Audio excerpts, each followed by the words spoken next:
Hello dear students, कैसे हैं आप सभी। आई होप बहुत अच्छे होंगे। चलिए 13.1 से क्वेश्चन नंबर 9 को सॉल्व करते हैं। तो देखिए क्वेश्चन नंबर 9 में हमसे क्या कहा गया है। लकड़ी के एक ठोस बेलन के प्रत्येक सिरे पर एक अर्धगोला खोदकर निकालते हुए एक वस्तु बनाई गई है, जैसा कि आकृति में दर्शाया गया है। यदि बेलन की ऊंचाई 10 सेंटीमीटर है और आधार की त्रिज्या 3.5 सेंटीमीटर है तो इस वस्तु का संपूर्ण पृष्ठीय क्षेत्रफल ज्ञात कीजिए। तो देखिए डियर स्टूडेंट्स, इस क्वेश्चन के लिए हमें कुछ ऐसी एक आकृति दी गई है जो कि एक लकड़ी का बेलन है, जिसकी ऊंचाई हमें 10 सेंटीमीटर और त्रिज्या 3.5 सेंटीमीटर दी हुई है।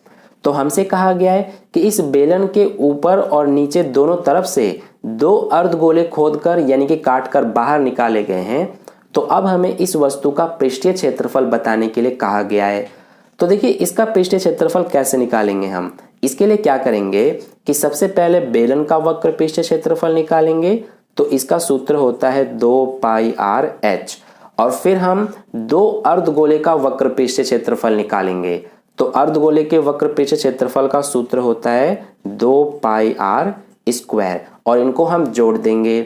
तो देखिए अब आपके मन में ये क्वेश्चन आएगा कि हम अर्धगोले और बेलन का वक्र पृष्ठीय क्षेत्रफल ही क्यों निकालेंगे। तो इसका रीजन सुनिए। मान लीजिए थोड़ी देर के लिए कि हमें इस वस्तु पर पेंट करना है। तो अब आप ये देखिए कि हम इसके कहाँ कहाँ पर पेंट कर सकते हैं।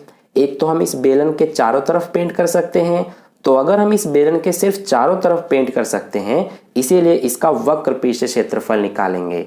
ध्यान देना, हम इसके ऊपर और नीचे वाला जो हिस्सा है उस पर पेंट नहीं कर सकते, यानी कि यहाँ और यहाँ पर पेंट नहीं हो सकता है, क्योंकि इन दोनों हिस्सों से दो अर्धगोले बाहर निकाले गए हैं काट के। ठीक है, तो इसीलिए ये और ये बिल्कुल खाली रहेगा। तो इसीलिए यहाँ और यहाँ पेंट नहीं हो सकता। अब इसके बाद हम अर्धगोले का वक्र पृष्ठ क्यों निकालेंगे, क्योंकि देखिए अर्धगोला जो है उसके सिर्फ हम चारों तरफ ही पेंट कर सकते हैं, इसीलिए इसका भी वक्र पृष्ठीय क्षेत्रफल निकालेंगे और दो अर्धगोले का निकालेंगे। तो ये हमारा एक अर्धगोले का है, इसमें हम 2 से गुणा कर देंगे तो 2 अर्धगोले का आ जाएगा। तो चलिए अब हम करते हैं। सबसे पहले जो हमें बेलन की ऊंचाई दी गई है उसको लिख लेते हैं।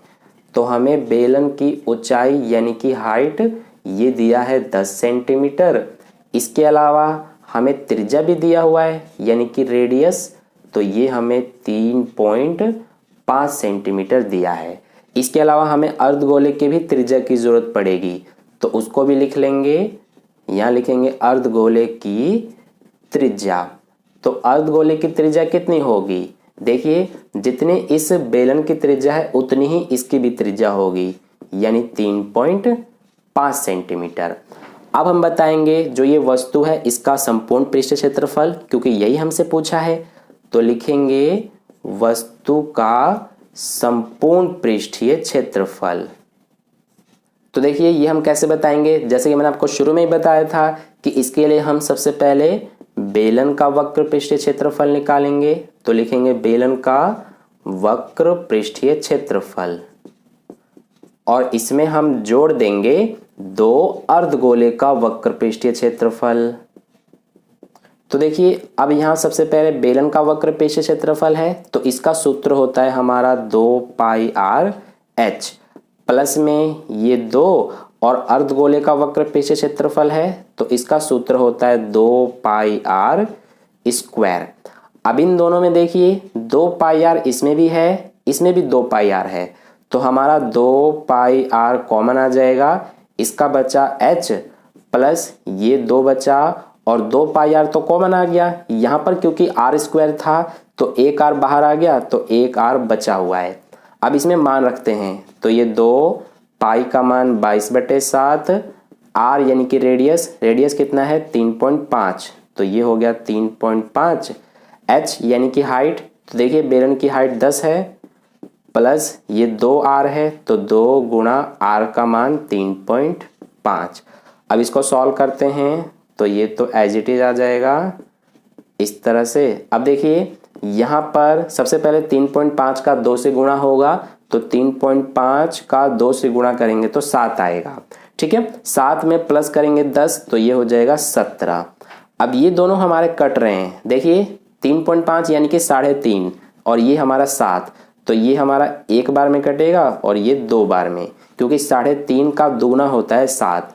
ये दोनों भी कट जाएंगे 2 से 2, तो अब बचा 22 और ये गुणा में 17। तो 22 और 17 का गुणा करेंगे तो क्या आएगा, यहाँ पर करके देख लेते हैं। 2 सत्ते 14 का 4 हासिल 1, 2 सत्ते 14 और 1 15, 2 एकम 2, 2 एकम 2, 4 7 3, तो ये आ जाएगा हमारा 374। तो 374 सेंटीमीटर स्क्वायर यही इस वस्तु का पृष्ठीय क्षेत्रफल है, यानी कि यही हमारा आंसर है। तो इस तरह से क्वेश्चन नंबर 9 का सॉल्यूशन कंप्लीट हुआ। आई होप आपको अच्छे से समझ में आ गया है। अगर आपको वीडियो अच्छा लगा है तो वीडियो को लाइक कर देना, अपने दोस्तों के साथ भी शेयर कर देना, और अगर आप चैनल पर नए आए हैं तो चैनल को सब्सक्राइब करके बगल में जो बेल आइकन आता है उस पर ऑल नोटिफिकेशन पे क्लिक कर लेना, ताकि नेक्स्ट वीडियो जैसी अपलोड की जाए उसका नोटिफिकेशन सबसे पहले आपको मिल जाए। मिलते हैं फिर नेक्स्ट क्वेश्चन के लिए नेक्स्ट वीडियो में। धन्यवाद।